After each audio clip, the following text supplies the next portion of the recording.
For those of you who asked for a part 2 of the behind the scriptures of the Good Samaritan, like seriously, all 3 of you, thank you so much. This is part 2. So in the parable of the Good Samaritan, Jesus talks about a Samaritan, representative of a group of people that the Jewish people wouldn't even talk to. They didn't like them for cultural reasons. They didn't like them for religious reasons. They didn't like them for political reasons.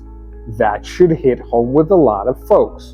But Jesus doesn't just say, hey, this is how you love your neighbor. At the end, in the very last verse, verse 37, he says, go show mercy like the Samaritan did. How did the Samaritan show mercy? If Jesus were telling that parable today, he would say, hey, there was a man who was walking down the street and got robbed. The pastor didn't stop and help him.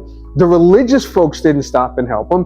The people on the church board didn't stop and help him. But the Samaritan, insert whatever people you have cultural, religious, and political differences with, the Samaritan stopped to help him. Not just tending to his wounds, but he would have put him in an ambulance if it was today.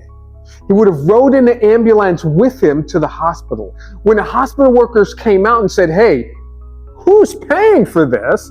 The Samaritan would have pulled out his credit card and said, hey, I'm paying for this. And if this credit card gets maxed out because you're tending to that person's needs, bill me for the rest.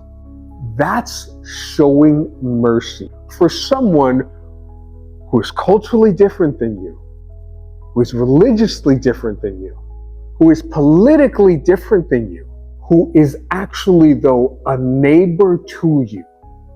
That is the importance of the parable of the Good Samaritan. Not just loving the people who look like you, think like you, or believe like you, or vote like you, but showing mercy to people who don't look like you, think like you, vote like you, or believe like you.